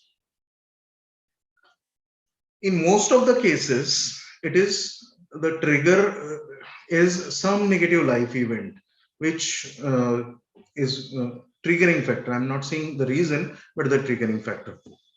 In case of women, it can be the marital conflict. In case of men, it is interpersonal financial stresses, and alcohol is a huge contributing factor to it. Failure in the exam, failure in the getting a job, not being able to crack any interview. This, wherever it carries so much weightage at times that it can lead to this kind of feeling. Failed suicidal, failed love attempts, and illicit relationship, illegitimate pregnancy. Friends, at times we feel that the reason are very trivial. For example, precipitating at times, even if we have so many times read in the newspaper that somebody died of suicide because this kid was not given a remote. Now for us, it is such a trivial thing कि उसके लिए कौन क्या करेगा, but for that person at that moment, it is so much so that I just can't take it. That poor coping results coupled with some trigger event can lead to suicidality. Impulsiveness, ताबडतोब एक घाव दोन तोड, आलं बोलून टाकलं, आलं करून टाकलं असं, with no second thoughts. In such persons, the proportion of substance abuse as well as suicidality is huge. It's much more than the other levels. In depression, it is not feeling depressed. As मला छान नाही वाटतं, that is not depression. It is the sustained, pervasive, persistent feeling where the person feels that there is nothing good enough in myself. There is nothing left in the situation. There is nothing good in the surroundings, and I just can't get over it in the future also. Then that persistent horrible feeling of that leads to depression. And that, as we can say, almost around 70% of suicides have some mental illness and mostly mood disorders, and almost 10% of patients of severe depression usually end up hurting themselves. It's not just limited up to depression. It is much more common in having the other psychiatric illnesses. Substance abuse, alcohol dependence, the other drug dependence is also responsible for this. In cases of schizophrenia also, organic mental disorders. In case of delusional depression, means depression with strong delusions, which are at times very difficult to treat, take time to treat. These carry a very high risk. There are personalities also, very strong personalities like borderline personality. The Pratik that we had seen example was of a borderline personality where there is a very insecure feeling about the relationships around. There is a very black and white thinking that just this is too bad and this is too right and just can't negotiate this. Then there is a increased tendency to hurt himself on every smaller count also. Histrionic personality, dramatic personalities who tend to be or who like to be focus of attraction everywhere. They also. Antisocial personality, people who have no regards for the societal norms, though have no regrets for breaking the laws, hurting someone else, are hardly bothered about their own lives, or means the value of life is almost negligible for others as well as themselves. Here, the reasons can be different also. In jails, it is a part of the manipulative behavior at times to gain some advantage, to gain some facilities also. The suicidal attempt is done. Substances, alcohol. Alcohol, my friends, is basically a depressant. It works as a depressant. It provokes your anxiety so much so. It raises the impulsivity very high. So alcohol is a big no. Whenever there is a suicidal attempt, the first thing that we need to ensure that he should not be touching alcohol hereafter, because it raises the possibility many folds. Then there are certain vulnerabilities. For example, tunnel vision. If you happen to see any person who is hell-bent on doing any suicide, there is a tunnel vision. You just can't see the whole world. He's just focused unnecessarily and unduly on some particular negative thing, some negative event, some negative aspect, that loses the rational thinking of seeing the whole picture and just focused on one point. Learned helplessness. This is especially seen in cases of abuse. It was very pathetic to see one patient who was brought to with chronic abused by her stepfather, with a threat that if the abuse is reported somewhere, he will kill all the family. So when he was arrested and the the girl was interviewed, she was, her question was ki when he is going to be released now. How? Because with regular torture, the person feels so much so helpless that even if the torture ends, the kind of feeling still remains. Just can't think beyond that. That is learned helplessness. Ability to tolerate aloneness. People have to travel so much so forth for their career. They have to leave their comfort zone to go to some other state also, other countries also. And at times this can be problematic. Ability to experience or tolerate psychological pain. It is very surprising when we read news that in South some celebrity died, some actor died, and people just tried to commit suicide after that. We feel to understand okay, what exactly this is. That is the anguish that the person is not going to be anymore. The person might not be that much bothered about his father even, but so much so attachment that this anguish is very troublesome. Features of ambivalence. Uh, People who have ambivalence to do or not to do, there are very dilemma kind of things. And in that just they, even if they do not want to go for it, they just try to, because of this ambivalence, they try to commit some attempt. Physical illness, yes, long-standing debilitating illness, neurological illnesses like stroke, Parkinson's disease, pain due to cancer, the stigma of AIDS. These are the reasons why any long-standing illness takes a toll physically as well as psychologically also.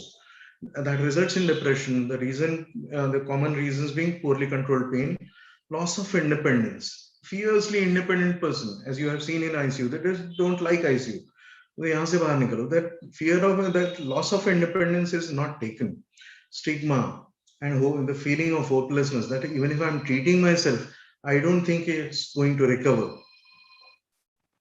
In farmer society, the unfortunate thing is that a majority of our population is dependent on such an unpredictable business of farming, where there is an exclusive dependence on rainfall. Now the things are changing positively, I believe. And the unfortunate thing that we witnessed in few cases, that was very sad to know, that people have ended their life with an expectation that if I die, the monetary compensation given by the government will be given to the family, and maybe that is the only way I can help my family. Loss of social image. That what if I'm not able to perform the wedding in this manner? What if I'm not able to raise the children in this manner and this way? I'm not usually into Babas and Maharaj, but one Maharaj was very good from my hometown, when I came to know that this Maharaj has taken an initiative of performing very simple marriages.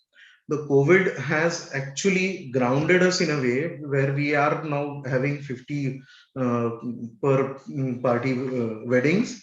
But that is what the need of the hour is, because usually in rural population, usually it is seen that people try very hard, work like ages, and for that one particular day where they want to pull in their all their reserves, all their bachat into something pleasing certain people whom they don't like. Just Punyam नावा ठेवायला नको म्हणून. आणि पुणी म्हणजे काय की जे लोक आपल्याला आवडत सुद्धा नाही अशा लोकांची काळजी करतो आपण. तर that loss of social image plays very high on the minds.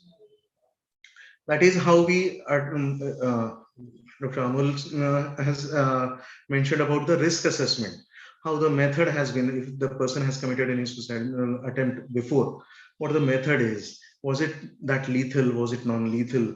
What was the time and place the person has chosen? Was it taking precautions that the attempt would not be noticed and helped by someone else? Available means, how the sequence of events have unfurled, how the person has come up to that feeling, and things like that. So before I end, these are the certain things that I think should be handy for you to understand.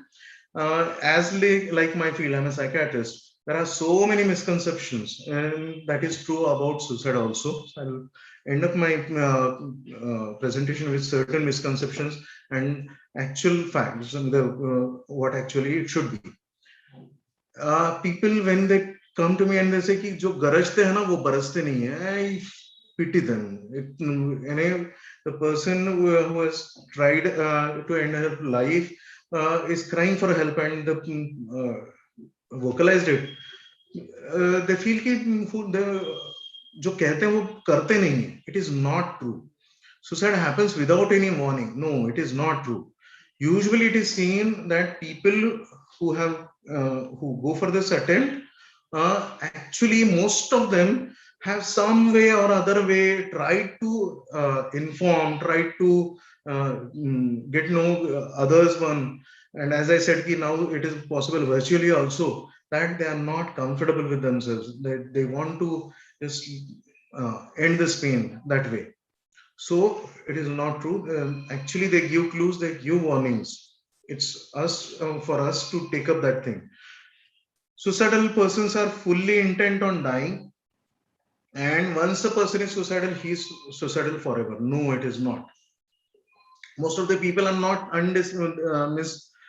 decided about this thing. It is just at times touch and go things.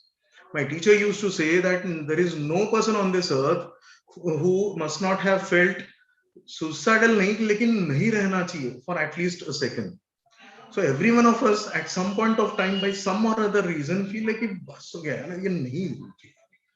So at times it is just a touch and go. It is very transient feeling. It should not reflect or translate into or go on into actual attempt. A person is suicidal for a limited time. So that is the time where if we are available, maybe we can save that life. All suicide are mentally ill or psychotic. No, it is not necessarily so. Yes, there is a high proportion, but they are just at times extremely unhappy and not necessarily mentally ill. So the bottom line, most suicidal people do not want to end their lives. They want an end to their psychological pain and suffering, which is at that point of time is unbearable for them. So it is the best coping they can fathom at that moment, and it is not necessarily the Ramban Upaya they feel.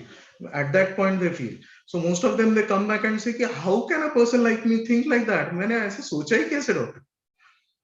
So they have psychological problems, social problems, and limited coping skills.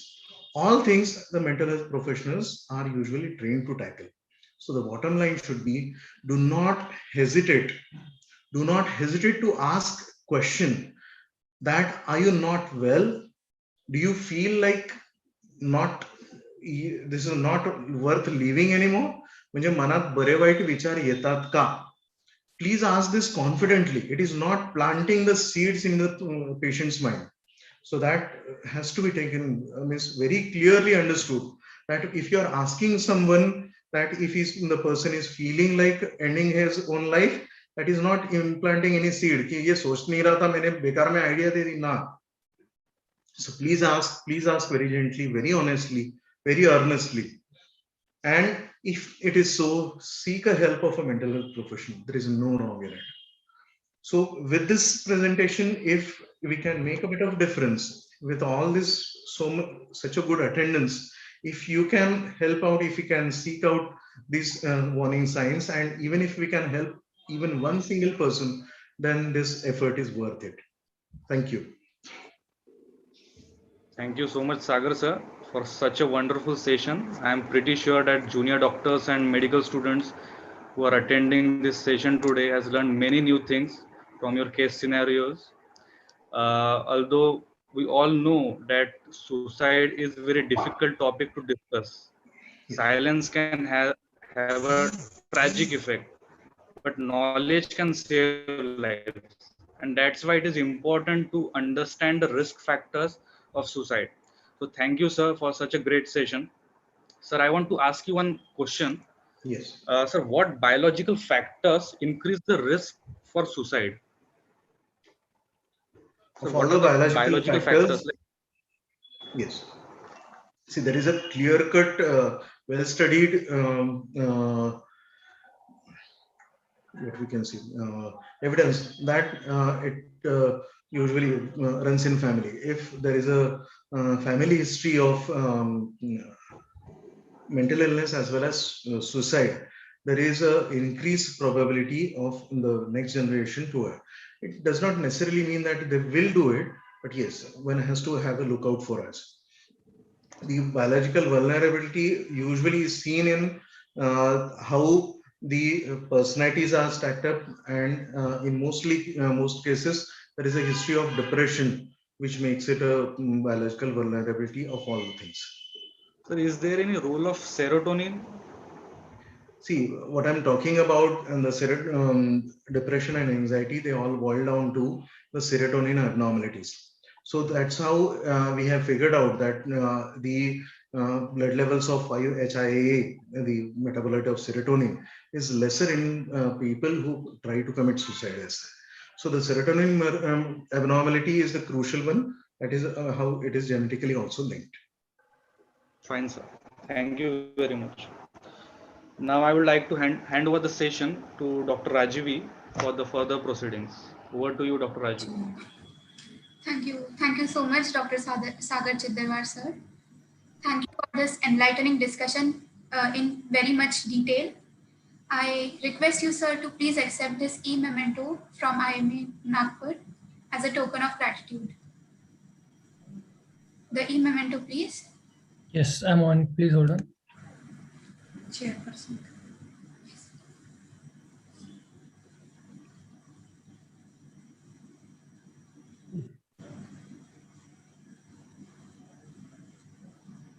Thank you, Dr. Vivek Kirpikar, sir, for being the chairperson for this session. Thank you. Next, please.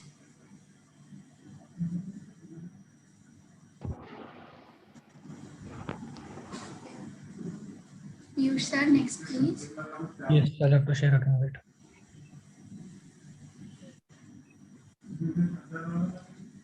Great, thank you, Sagar Chiddarwar, sir, for your very enlightening session, sir. All right.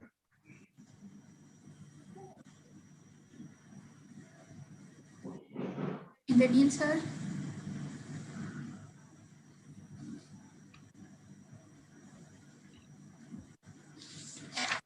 You,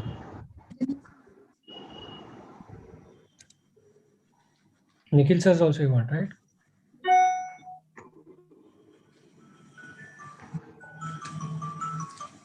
thank you very much, Dr.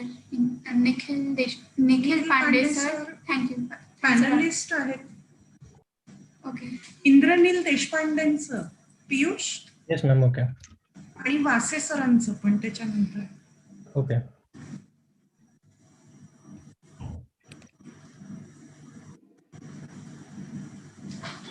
Thank you. Dr. Indranil Deshmukh, sir, for being the chairperson of this session.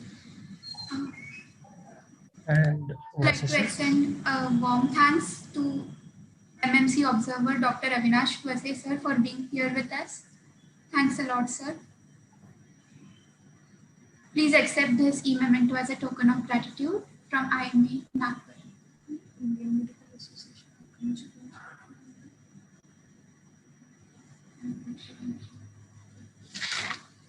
Well, coming towards the most awaited part of today's event, the panel discussion, I invite Dr. Abha Bansoni ma'am to assume the important role of moderation of the discussion on different presentations and approaches for parents with suicidal ideations and behavior. Before going on to that, a few words about Dr. Abha ma'am. Dr. Abha Bansoni ma'am is presently the director and consultant at Dr. Govind Bank's Brahma Hospital and Aslan Hospital, and she is the convener of Yoga Meditation Task Force of the Indian Psychiatric Society.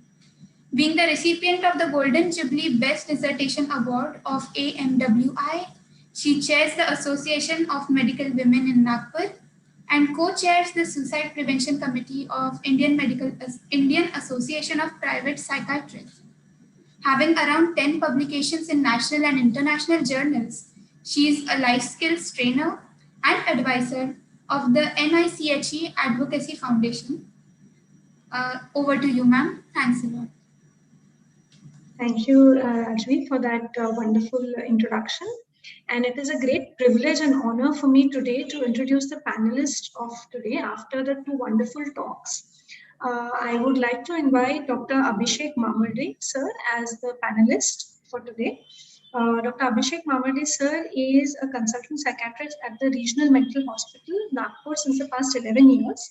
He is also attached to the major multi-speciality hospital, to the Tata Trust Nagpur branch, and has his own consultancy practice at the Mind Care Clinic in Ramdaspet and Gandhi Bagh both. He also serves as the director for the Asan Psychiatric Hospital and Indore setup. We welcome you, sir, for the panel. Next, I would like to invite Dr. Nikhil Pandey, sir, who is an alumni and a senior from Sion Hospital, Mumbai, as a psychiatrist. He has had 2 international publications in the Journal of ECT and has held the post of past secretary of both the Psychiatric Society Nagpur and the Vidarbha Psychiatric Society. He used to write a bi-monthly column in Sakal newspaper, Mani Manasi, from 2017 to 2018, and provides his services to his patients at the Manovikas Clinic for Happiness in Nagpur since the past 10 years now. He's also director at Asan, and he conducts a lot of stress management programs for various corporates and institutes around. We welcome you, sir. Next, I would like to invite Dr. Manjusha Giri ma'am as a panelist. As we all know, Manjusha ma'am is the current vice president at IMA Nagpur branch, and she is also the convener for today's program here. Manjusha ma'am is a consultant pediatrician and is also a director of the Neuron, Brain, Spine and Critical Care Hospital. And her specialization is neurodevelopmental pediatrics. She has won a number of awards, honors, such as the Vidarbha level Lokmat Sakhi Samman Award for services in medical and social field. She has also been awarded the Best Honorary Secretary Award by the IMA headquarters, which is a national award, and the President Appreciation Award of the IMA Maharashtra State. She was also awarded the COVID Yodha Samman and has served as the past Honorary Secretary, Honorary Treasurer at IMA Nagpur. She is a life member of multiple prestigious associations and has conducted more than 300 awareness programs. Welcome you, ma'am, for the panel. And I will, of course, welcome Dr. Amol Annadate and Dr. Sagar Chiddarwal to be part of the panel where we discuss the questions that all of you also have in mind and that we have lined up for today's CME. May I request Piyush to kindly highlight the panelists so that we can see all of them together while they answer these questions. Piyush? And that can be done from your end only. Click on view and click on gallery. Okay. Will that be visible to everybody? I mean, these 5 people being highlighted if I pin them? No, it is for everyone. They have to do it on their own only. Okay. Okay. Okay. So I will start the session by my first. Do we have Dr. Amol sir here with us still for the panel? He's not online. Right. I think maybe sir had to leave since he was traveling before he had to travel while he gave our the lecture to us. He probably may be en route, so he might have lost network. In case he's unable to join, I will throw those questions at our other panelists. My first question would be to Dr. Nikhil Pandey, sir. Although we have just seen and spoken so much about suicide having a biological base, but still I think it is firmly based in everybody's mind that suicide is a sign of weakness. It is a way to escape. So what are your thoughts on that, sir? Sir, kindly unmute. Yeah, so you're mute, kindly unmute. See, suicide is not a sign of a weakness, or it is of a weak mind or a weak character or having a bad attitude, something like that.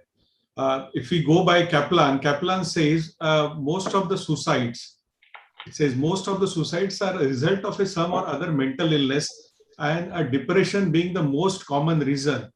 So all these suicides, whenever they happens, if we do a psychological autopsy, we look for their causes. If they are not a known case of a psychiatric disorder, we definitely find some or other stressors. They are overwhelming to them. And all this can comes under mostly under adjustment disorder. Could be a part of their personality that lead to this kind of a suicide. Most commonly depression, or some of the other cases like Sagar has discussed about. It could be a part of a psychosis or a part of a their personality disorder, or could be a part of a bipolar disorder. Okay, sir. So definitely, most certainly, we want to make sure that everybody knows it's not a sign of weakness, but like Dr. Sagar highlighted, it is a cry for help, if anything more than that. Moving on, Manjusha ma'am, we have been speaking a lot about how adults might show signs and symptoms when they are under stress and may have some suicidal ideas. But in children, we've usually seen that the presentations are never like they are in adults. So, what signs and symptoms should parents be looking out for to see if whether their child is handling stress in not such a good way? And how can a lot of medical faculty here who's listening to us today might want to understand whether their children are going through something like that? So, your thank you, Abha. Very nice CME. And there are different subsets of signs and symptoms depending upon age group of that child. But common are change in dietary habits or eating patterns. Sometimes they do not eat or sometimes they overeat. Change in sleeping patterns. Sometimes they don't sleep properly or sometimes they oversleep. Okay, and there is some behavioral changes like aggression, or they might stay aloof, or they may not interact with others. Okay, so there are different, these are the common changes. Otherwise, for very young children, there is failure to thrive, then disrupted attachment to others. They may be attached to someone whom they don't know, or they may be more attached to parents or clinging type of behavior. Then there will be developmental delays.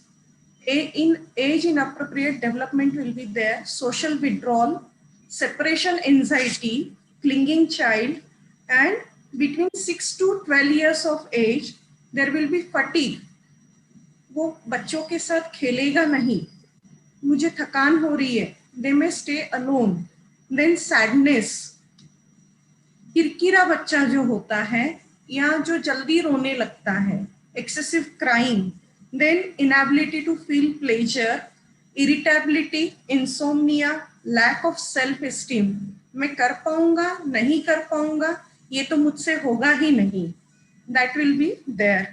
Then stomach aches, headaches, unexplained pains. Then hallucinations will be there. मुझे कुछ दिखाई दे रहा है, वहाँ पे भूत है, वहाँ पे मुझे कोई लेने आ रहा है. There is some lady who is waving to me. It's like that. Then agitation, excessive fear, then apathy, lack of motivation. And in adolescent age group, there is oversleeping, socially isolated child, then acting out in self-destructive ways. जैसे doctor सागर चिद्दरवार sir ने कहा था कि there will be marks of cut marks or something like that on their body. Then sense of hopelessness, मैं नहीं कर सकता, ये होगा ही नहीं. Then despairing thoughts and weight changes. These are some signs which may see, which our parents can observe in children with suicidal ideation. Okay, thank you so much, ma'am, for that complete overall view of what to look for in children when they are showing these signs. Moving on, I would like to ask Dr. Abhishek Mamade sir that we often hear when it comes to teenage or adolescent suicide, the common word called copycat suicide. So could you throw light on what this copycat suicide is and what are the risk factors which increases this? Yes. So we have recently seen death of famous actor Sushant Singh Rajput, and it has been observed after his death in Kolkata, 7 people imitated the suicide in same manner as done by Sushant Singh Rajput. So usually imitation of suicide of a famous person, which is usually publicized in media, mainly newspapers and TV, and even we are getting so much of news on internet and even in social media. So usually they get glamorized, and people who are already vulnerable tend to follow their idolized people and try to attempt suicide. So this is usually called as copycat suicide. Okay, sir. Thank you. Dr. Sagar, sir, thank you for such a detailed talk and highlighting all the risk factors and the warning signs. But since you said that certain personality disorders could also be doing it, so if we look for solution, what could be the solution to deal with the kind of person who keeps repeatedly threatening of suicide, but doesn't really commit it? Commit in the sense doesn't really attempt to do anything, but keeps threatening, and that usually makes the family members or other person go down to their wishes. So is there a way in which these people need to be counseled or, looked at? See, it's a very interesting thing or a very dicey thing. Now people come up with as I said, he keeps on threatening and doesn't do it. We should not wait for something really to happen, so that every threat has to be considered seriously. So people are exhausted with this kind of threats every now and then. So I always tell them that you have to draw a line that if it is in context of some stubborn behavior, some asking for something in particular, ऐसा करो नहीं तो ये कर लूंगा, ऐसा हो जाएगा, होना चाहिए नहीं तो ऐसा कर लूंगा ऐसा. So you have to draw a line that if it is so, there is no way that I do want you to hurt yourself. But for me right now, it is not possible to fulfill that wishes.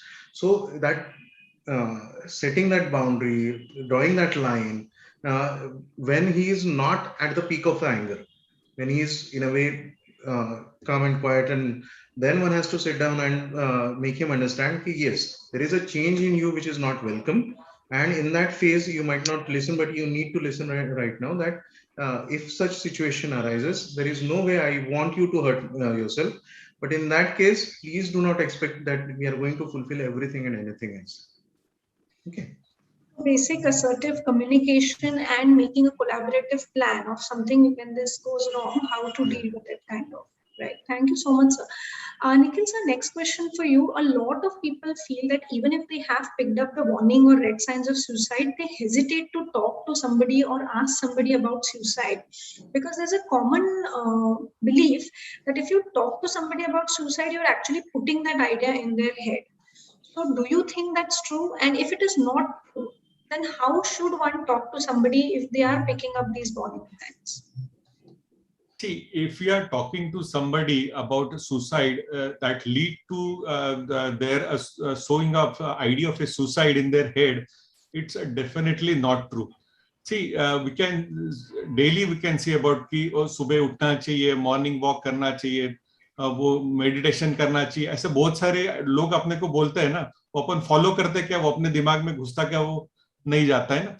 तो वैसे अपन ने किसी को बोला कि भाई तुम suicide कर लो, तो कोई नहीं करेगा. Just by asking, no.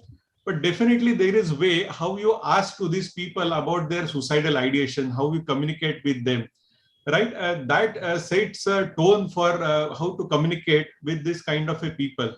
If you find your friend or somebody near one who is having some disturbed behavior, that kind of a, we have a detail explained by Sagar, there are some by Manjusha Giri madam also. If we see that kind of a behavior, definitely there is a possibility that they can attempt suicide. Not definitely they are going to do that, but they can attempt. If there is a previous history of a suicide in the family, or if that person has previously attempted, then definitely there are chances this person can attempt a suicide, and there we need to talk with this kind of a people. So most important thing is we have to reach to these people rather than we are expecting they will come to us sometime or they calling to them. Go and talk with them, sit with them, hold their hand, keep a hand on their shoulder, and this kind of a communication definitely help these patients. We have to be very sincere and genuine in our communication. Many times we rush with the solution to this kind of people. Many times our opening statement, अरे इतना बड़ा कौन सा problem है, ये तो सबके साथ होता ही है. So many times with this same simple sentence, you might be true with your sentence, you might be genuine in your effort, but this kind of a sentence will tell that person that you are not understanding my issue. कि ये problem ही नहीं है, ये इतना बड़ा problem नहीं है, but for that person he has used all his mental resources to tackle that problem, and at the end he's come to the conclusion that this life is not worth living. So we should avoid giving suggestions or solutions to this kind of a people. At the most we can reflect upon all their positive things from their past, or if you can't recollect anything positive from their past, at least try to be patient, try to listen to them, what they want to convey. This is the most important thing I think that we should be doing while talking with these people. And after some kind of a rapport is there, if you think we are emotionally resonating with that person, and that is the moment you can ask about if they feel sometimes that life is not worth living. Sometimes you can ask indirectly also, we have seen with this kind of a circumstances, some people think about suicide, even they attempt. Are you also having the same kind of emotions or thinking at the same time? And many a time they open up and say, yes, they feel like that. So this kind of a indirect questioning or open-ended questioning helps in having a dialogue with this kind of a people to voice their suicidal ideations, right? Thank you so much, sir. So basically providing an empathetic safe space for them to share would definitely help. Manjusha ma'am, when it comes to children, again, like their signs symptoms are different, talking to them would also be probably different. Expressing suicidal ideas in these children might also be different. So in case children say something like, I just think it's better if I go away, or I'm not there anymore. So when parents hear these kind of statements, how should they react to it, and how should they talk to their children about it? First of all, I will say parents should accept that their child is going through some problem. Otherwise, ये बच्चा है, इसको कुछ समझता नहीं है, TV में देखा है, डायलॉग बाजी कर रहा है, ये चीजें ज्यादा होती है. They have to accept that their child is going through some problem. Second thing, whenever they commit or they try to commit suicide, they start blaming each other. So they should not blame each other. Mother को कहेगा father की ध्यान नहीं रहता है, serial देखते रहती हूँ. Mother father को कहती है तुम बाहर का ही काम करते रहते हो, दोस्तों के साथ रहते हो. So first accept, then stop blaming each other. Then after these two steps are fulfilled, then they have to do communication skills. They have to enhance their communication skills and life skill education. They have to sit with child, they have to chat with that child, they have to listen their child. They should listen to their child, and they should not preach their child. होता क्या है, हमारे जमाने में तो इससे भी ज्यादा प्रॉब्लम थी. हमारे जमाने में ये भी अवेलेबल नहीं था. तुम्हारे पास इतना सारा है, फिर भी तुम कुछ नहीं कर पा रहे हो. So they should not preach their child. And ये सारी steps होने के बाद they can take them to a counselor, and proper counseling should be done. Plus family environment जो रहता है, that should be relaxed. There should be some music or yoga, pranayam. हर एक बच्चा प्राणायाम नहीं कर पाएगा, हर एक बच्चा योगा नहीं कर पाएगा, बट बच्चों के लिए क्या है, paintings, then coloring, then music, then dance, ये जो एक्टिविटी रहती है, sports, play with your child so that the child will start communicating with you. है ना, ये चीजें पेरेंट्स ने करनी चाहिए. And life skill education, which is more important. Thank you. Thank you, ma'am. So highlighting the need for stress busting for children as well, and the need for counseling as well as life skills training for children is important.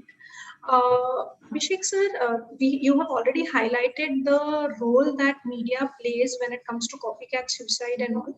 But there, like Dr. Shiv was also discussing, that there is a huge impact which happens when a friend commits suicide or when you hear of classmates committing suicides. So when there are suicide survivors, or people who have had close family members lost to suicide, how should one talk to them, deal with them, or do you think would they also need any kind of counseling or formal mental health assessment? Absolutely. Survivors have to be interviewed properly by probably psychologists or psychiatrists, because they also go through a lot of stress. You need to find, because suicide can happen once, it can happen twice in the family. So I think it is important to go through each and every close member of the family, get their evaluation done, and if needed, they can also be counseled, or medication like antidepressants can be started to them. Thank you, sir, because I think often they get neglected because the focus is so much on the person that we've lost. Thank you for that, sir. Sagar sir, we've already talked about, how to pick up warning signs. But what when the patient comes to us after they have tried a suicidal attempt and fortunately they have been saved? A lot of times they are referred to psychiatrists later on, but the first point of contact are the emergency medical services or the casualty officer. So when you come in contact with those people, and a lot of residents here also work in casualty with patients like these, how should they be tackled? How should they be reacted to? How should they be spoken to? It's needless to say that they need to be empathetic, very show genuine concern when such case comes up. Unfortunately, we have seen very not so good examples where people feel that I'm so much occupied with some real work, I'm saving lives, and when such thing comes up, it is labeled as nautanki hai, and then it is very derogatorily, very treated very badly. That again has a very stigmatic impact on the person. So what we can do is what now I am expecting, and usually I used to brief this to my students when I was teaching, that it doesn't take something, you need not do something very different. You need to understand that a person who has his own pain, it might be trivial for you, it might be bigger for you, but has his own pain and resulted in some condition where the person is just not feeling, means there is no feeling to live, and he has committed some attempt. So apart from saving the life and doing the necessary work, a word of caution, a word of concern, and that willingness to understand that, okay, somebody is going through that pain, and now it has done, now let us start afresh. We are going to take care of you, we are going to take care of this problem that has arisen, plus we are going to see through that you don't feel like this anymore, and that should be initiated at the first meeting. Thank you so much, sir. Thank you to all the panelists. I'm sure there are, Manjusha ma'am, I just wanted to add, I just forgot to tell you about child shows poor scholastic performance, right. And signs of ADHD. Okay. Hyperactiveness and inattention. So we have to focus on that also during managing the child. Yes, yes. I'm sure the discussions that we've had today and the talks that we've heard have ignited a lot more questions about suicide, although it has clarified a lot of myths as well. Due to paucity of time, I will have to wrap up the panel right now because we have actually moved almost half an hour ahead of the allotted time. And I'm so grateful to all the audience to have stuck with us. We have more than 120 audience with us today. And I'm hopeful that we've added some value addition. Thank you so much for the opportunity. Rajvi, over to you again. Thanks a lot, ma'am. Really heartfelt thanks to you, ma'am, for putting forth all these questions that we face in relation to this pressing issue, and Thanks to all the panelists, Dr. Abhishek Mamade sir, Dr. Nikhil Pandey sir, Dr. Sagar Chiddarwar sir, Dr. Manjusha Giri ma'am, for this wonderfully enlightening discussion and for all the valuable opinions and views that you have put forward. I'm sure after this discussion, we all are better equipped as to how, as individuals, we can make a difference, how we can intervene and deal with the people that we hold dear and help them to live and to live better. So I thank you a lot. As a token of gratitude from IMA Nagpur, I request you all to accept the e-mementos. Dr. Abhishek Mamade sir first. Piyush sir, the e-memento please.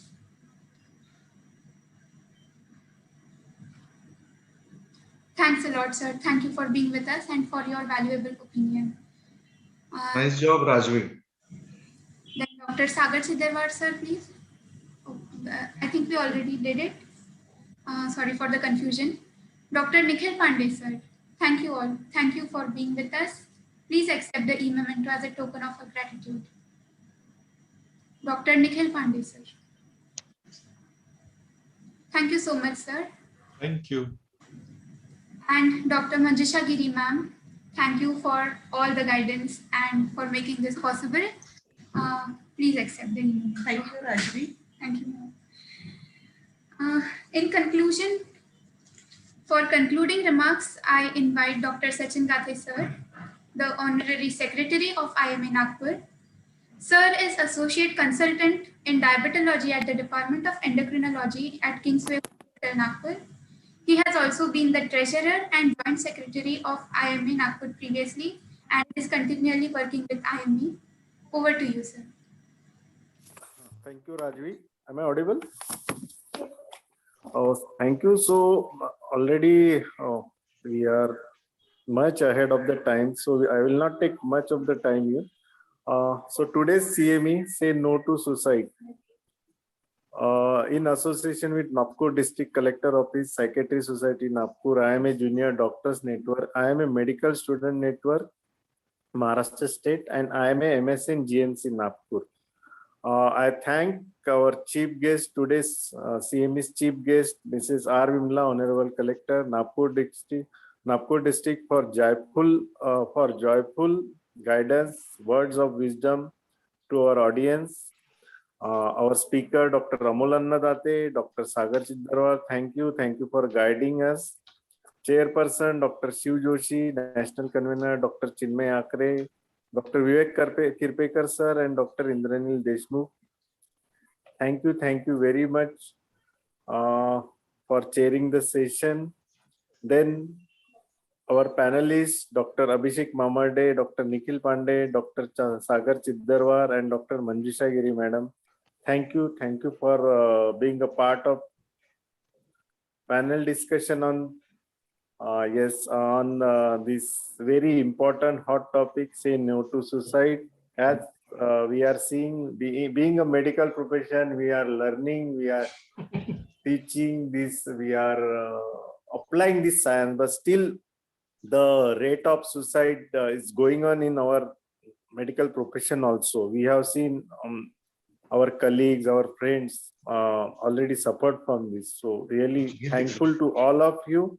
And last but not the least, our MMC observer, Dr. Avinash Vasi sir, Dr. Shehnaz madam, our Vice President for releasing intimate, and today's CME's moderator, Dr. Abhavang Soni, who has taken all the efforts to organize these CMEs, arranging logistic and everything, and the youngest MOC of the, I think, youngest MOC, not for this CME, but all the webinars. I think Rajvi Ambulkar, great anchoring, comparing, and she deserves a bouquet, I think. And I request our Vice President Manjusha Giri madam to hand over the bouquet. I request Dr. Sachin Gathe to join. Yes.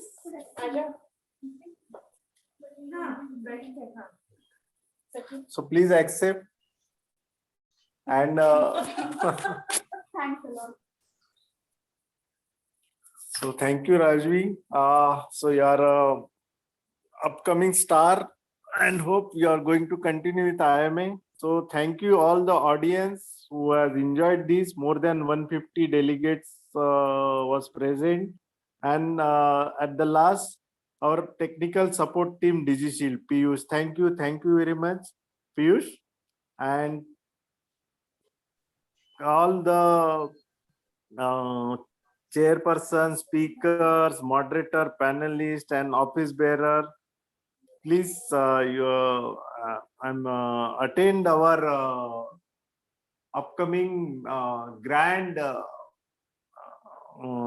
program, that is our our annual conference, IMA Nagpur annual conference, NIMACON, which will be held on 19, 20, 21st of November 2021. Please register for this.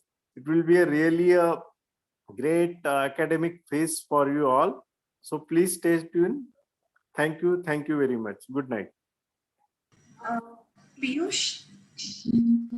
Yes, ma'am. Rajvi's memento. Yes, I thought you almost forgot. I request Dr. Rajvi Ambulkar to accept e-memento on behalf of IMA Nagpur.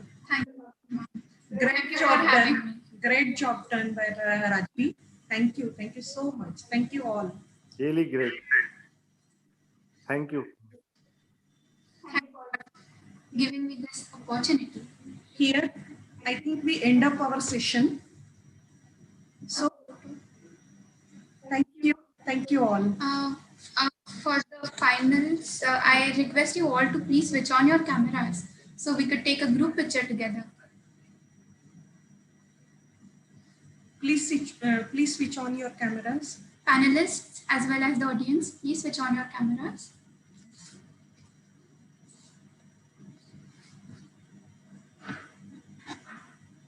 Yes. Inaugural. Devtare sir is in meeting, I think so. Yes. Thank you.